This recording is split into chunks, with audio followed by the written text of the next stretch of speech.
If you want to create animations like this in under a week, then keep listening because I'm going to tell you exactly how I made this animation in under a week. I used 3 main softwares to create this. The first was Blender to grab the Lego character from Mecabricks and use a free plugin to rig that character, animated it inside of Blender. I did some texture baking to get the textures outside of Blender and into Maya, and I exported the geometry and animation as an Alembic cache and brought that inside of Maya. Now, if none of those words make any sense to you, that's okay. I created a beginner course that starts you out from scratch. It's called Animator's Journey Beginner, and it's about your journey as an animator.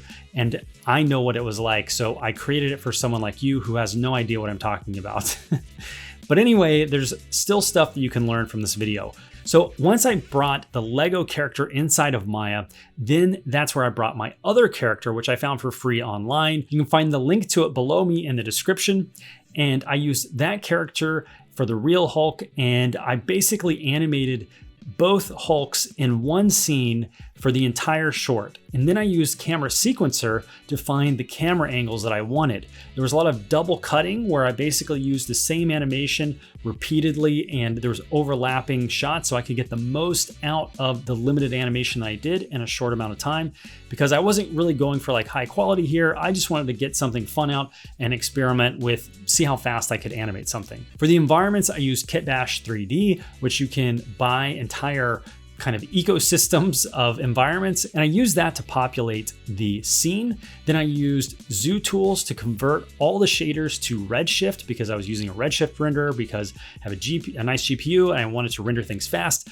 Every frame of the animation took about 1.5 minutes to 2 minutes per frame to render. So it took about like 2 days to manage each render, because I had to render each shot individually and kind of restart the render every time that I wanted to render a new shot. Now, the catch with the environment and rendering was the file scene was about 2 gigabytes.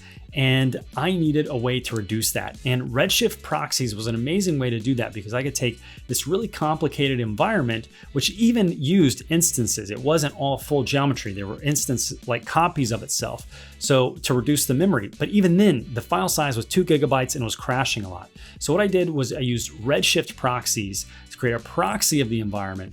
And then the scene file was like 20 megabytes. So it was a huge advantage for file saving and performance. And what you can do is you can crank up the preview mode so you can actually see the geometry even though it's still in the Redshift proxy mode. Now, the catch here is if any of the geometry you've used is an instance of other geometry in that proxy, it's not going to show at all. So you want to make sure you've got all geometry there if you are going to be using that preview setting. So you can actually see the geometry and match the contacts. Because I actually had to match the contacts for that in Spidey moment just by looking at the render, the IPR render, and slowly moving the Lego Spider-Man so it was sitting on the ledge, because there was actually no geometry there. So I had to eyeball it based on what was happening in the proxy. The proxy actually only gets appears during the render if it's an instanced part of the other geometry. Now, the third software I used was Houdini, and I only used it to create that little dust effect, and I used that multiple times. So I just created it once and then I used it everywhere. I used it for the jump off moment, I used it for the punch moment, and I used it for when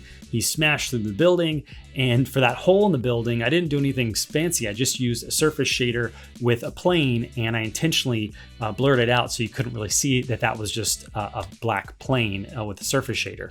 So that's what I used Houdini for. I used Axiom, which is a GPU, I don't know, technical mumbo jumbo something or other. It's really fast and easy, and I don't really know Houdini that much, and I just want something to get out of Houdini. So I exported as a .vdb, which you can bring inside of Maya. You just want to make sure on the shader that you tell it to use the density for the scattering or whatever, so you can actually render it and see it in the render. Then I sent the file over to my good friend Santiago Walsh, who did all the audio, because I'm not an audio guy and I didn't want to mess with that, and he handled all of that. So hopefully you can collaborate with others like I did and find people who you can work with to get this done. So that's the quick rundown on how I created this animation. If you want to learn about how I actually animate on big movies like Marvel's Avengers, I have a video for you that you can watch next. If you want to jump right into learning about this as a career and doing it day to day like I have for the last 12 years, working at big studios and game companies, check out my webinar. I talk about the entire career path and journey of being an animator so that you know if it's right for you before you even begin down that path. So check out animatorsjourney.com to register for that webinar.